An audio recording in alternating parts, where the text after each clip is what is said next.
Bismillahirrahmanirrahim. Assalamualaikum warahmatullahi wabarakatuh. Perkenalkan nama saya Rizwa Wansari.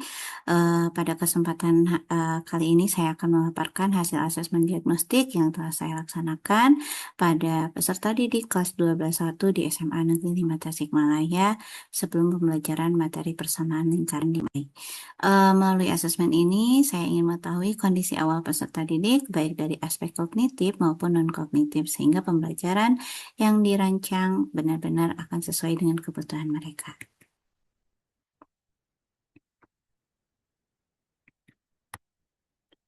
Oke, asesmen diagnostik itu merupakan langkah awal yang sangat penting dalam proses pembelajaran. Tujuan utama asesmen ini adalah mengidentifikasi kesiapan belajar peserta didik sebelum memasuki materi baru. Pada laporan ini terdapat dua jenis asesmen. Yang pertama, ada asesmen kognitif yang bertujuan untuk mengukur penguasaan konsep dan kemampuan prasyarat peserta didik sebelum mempelajari persamaan lingkaran.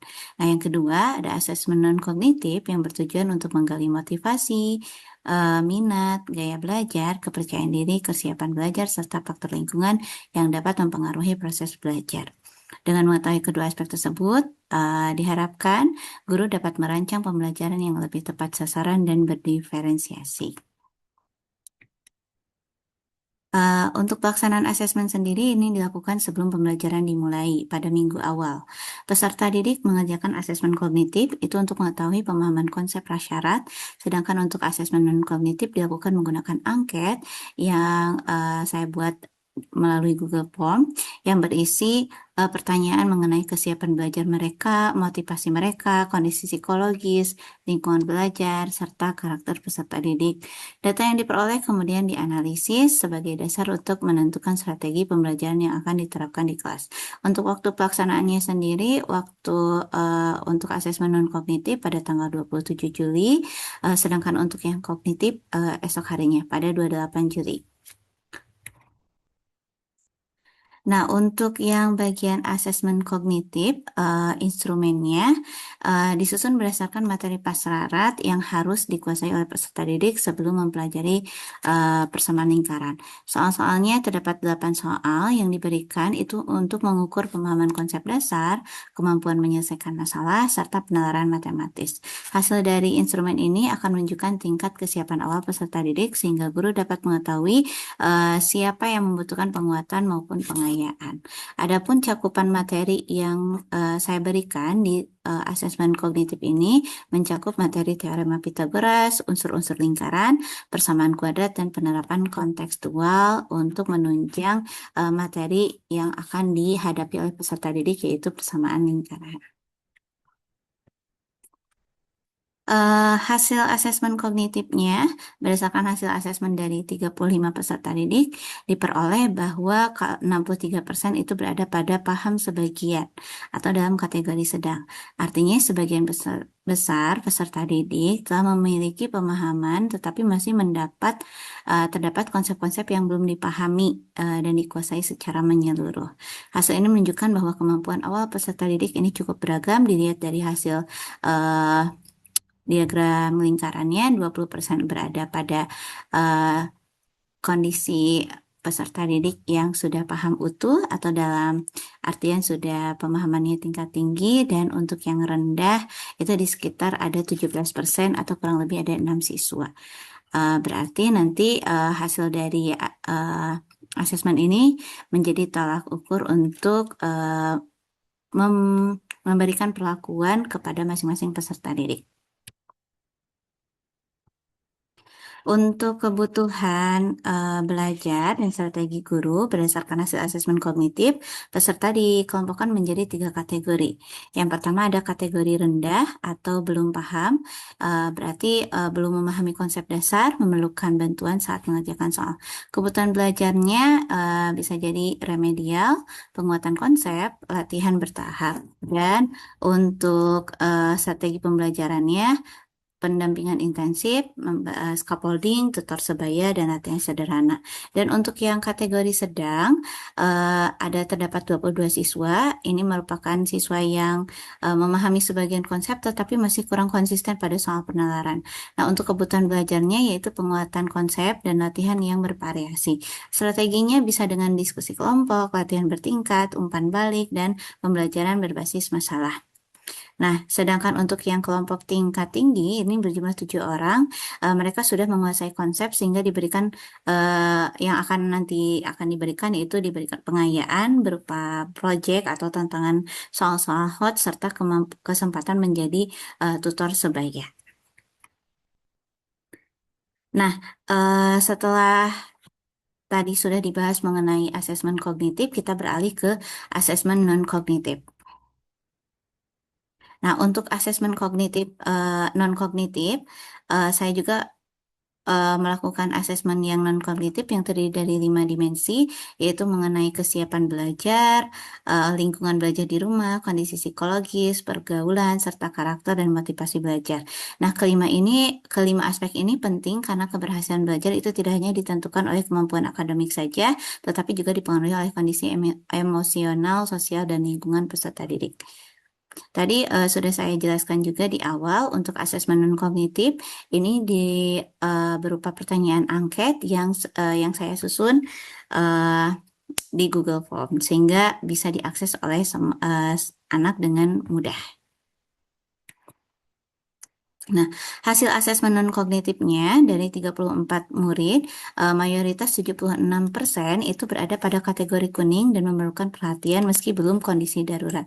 Nah, saya kategorikan jadi 3 warna, yaitu ada yang hijau, ada yang merah, ada yang kuning. Nah, ini menunjukkan kalau hijau itu berarti kondisi non-kognitifnya baik pada hampir seluruh aspek yang kelima tadi ya, cukup dipantau rutin saja. Nah, untuk yang mayoritas, ini yang warna kuning, peserta didik masih memerlukan perhatian dan pendampingan meskipun belum berada pada kondisi yang mengkhawatirkan. Nah, temuan ini sedangkan yang merah ini merupakan anak-anak yang memiliki resiko tinggi kombinasi hambatan psikologis keluarga dan pergaulan. Nah, temuan ini menjadi pengingat bahwa guru itu tidak hanya fokus pada penyampaian materi saja, tetapi juga perlu memperhatikan kesiapan mental, motivasi, dan kondisi belajar peserta didik agar proses pembelajaran berjalan dengan optimal. Nah, untuk kecenderungan setiap aspek dari hasil analisisnya ini diperoleh kalau misalkan kesejahteraan psikologis ini didominasi kuning, bahkan ada beberapa merah. Nah, ini artinya masih ada murid mengalami tekanan emosional. Nah, untuk yang aktivitas belajar di rumah, ini sebagian besar warna kuning karena waktu belajar mereka itu belum optimal, terus banyak gangguan seperti gangguan penggunaan gawai atau fasilitasnya memang terbatas di rumahnya. Nah, untuk kondisi keluarga, ini dominasi warna hijau, ini relatif lebih baik, cukup banyak murid yang berada pada kategori hijau, ini artinya dukungan keluarga itu masih memadai. Terus pergaulan ini didominasi oleh warna kuning dan beberapa merah, ini memang harus perlu ada pemantauan karena ada beberapa murid yang terindeks itu pernah mengalami perundungan. Nah, sedangkan untuk karakter minat dan gaya belajar, ini mayoritas kuning. eh Artinya motivasi dan kepercayaan dirinya itu masih perlu diperkuat. Eh, tetapi masih mudah terdeteksi. Nah, untuk temuan-temuan ini menjadi dasar bagi guru dalam memberikan dukungan akademik sekaligus sosial emosional selama proses pembelajaran. Nah, untuk pemetaan gaya belajar. Oh, ini untuk kelompok kebutuhan dukungan non-kognitifnya, untuk kesiapan belajar, eh, untuk kebutuhan belajarnya perlu penguatan motivasi, apresiasi yang menarik, pembelajaran bertahap scaffolding, serta umpan balik yang positif. Untuk strategi gurunya bisa dengan memberikan ice breaking, tujuan pembelajaran yang jelas, latihan bertahap, dan penghargaan terhadap usaha siswa.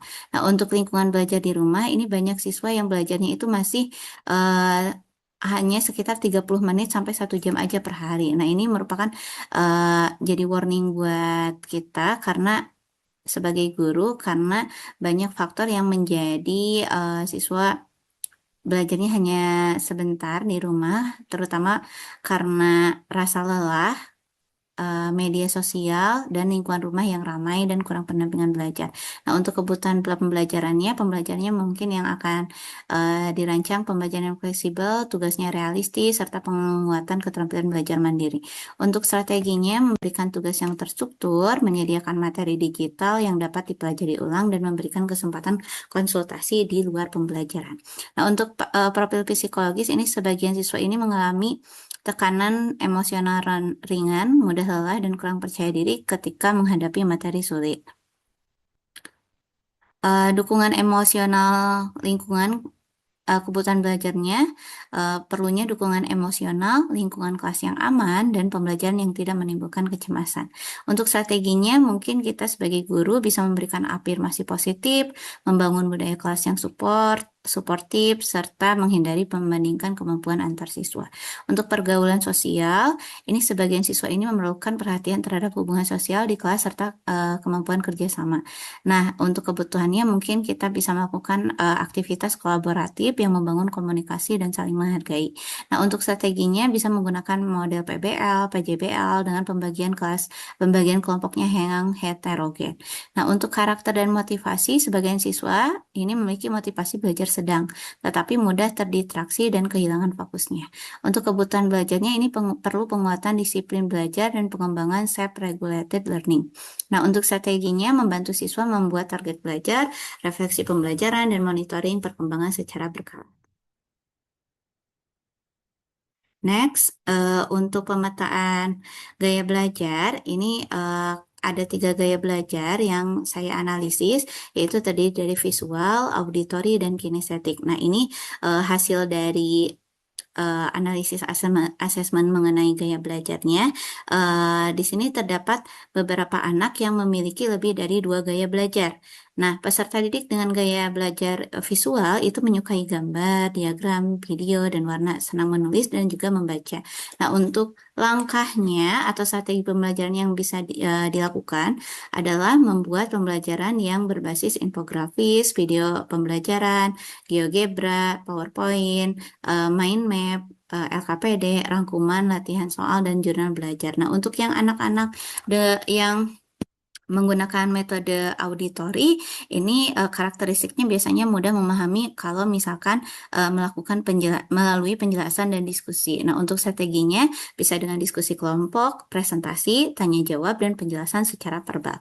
Nah, untuk yang kinestetik ini menyukai praktek dan aktivitas lapangan. Aktivitas langsung. Strategi pembelajarannya, eksperimen, simulasi, permainan edukatif, serta aktivitas pemecahan masalah. Dengan mengetahui karakteristik ini, guru dapat memadukan berbagai metode pembelajaran agar seluruh peserta didik memperoleh pengalaman belajar yang optimal. Nah, untuk rancangan pembelajaran berdiferensiasi, ya, kita bisa melakukan diferensiasi beberapa di antaranya ada 4. Yang pertama diferensiasi konten itu dengan ringkasan konsep dan video, materi reguler, dan untuk yang tinggi itu bisa pengayaan dan soal-soal hot. Nah, sedangkan untuk yang diferensiasi proses ini bisa kita kombinasikan dengan cara bimbingan dan tutor sebaya, diskusi kelompok, dan latihan bertahap, eksplorasi, dan pemecahan masalah. Dan untuk diferensiasi produknya, pilihan hasil belajar, penyelesaian soal, presentasi, peta konsep, atau proyek sederhana. Dan terakhir, untuk diferensi dukungan, untuk yang merah, ini perlu pendampingan intensif, dan untuk yang kuning, memerlukan scaffolding dan motivasi, dan untuk yang hijau, pengayaan dan tutor sebaya. Nah, untuk kesimpulannya, berdasarkan hasil asesmen diagnostik, sebagian besar peserta didik memiliki pemahaman kognitif pada kategori paham sebagian dan kondisi non-kognitif itu pada kategori kuning. Hal ini menunjukkan bahwa mayoritas peserta didik telah memiliki dasar pemahaman yang cukup, namun masih memerlukan penguatan materi, pendampingan, serta dukungan terhadap aspek sosial emosionalnya. Oleh karena itu, hasil asesmen ini menjadi dasar bagi guru, terutama bagi saya, untuk merancang pembelajaran yang berdiferensiasi diferensiasi, memberikan remedial dan pengayaan sesuai kebutuhan, serta melakukan pendampingan secara berkelanjutan agar perkembangan akademik dan non-akademik peserta didik itu dapat optimal berjalan dengan baik. Oke, terima kasih. Demikian presentasi hasil asesmen analisis kognitif dan non-kognitif yang telah saya lakukan di kelas 12 SMA Negeri 5. Mudah-mudahan apa yang saya sampaikan itu bisa menjadi langkah awal saya dalam merumuskan atau dalam membuat rancangan pembelajaran yang bisa dirasakan manfaatnya untuk semua anak dan sesuai dengan kebutuhan murid-murid. Nah, mudah-mudahan eh, akhir kata dari saya, wassalamualaikum warahmatullahi wabarakatuh.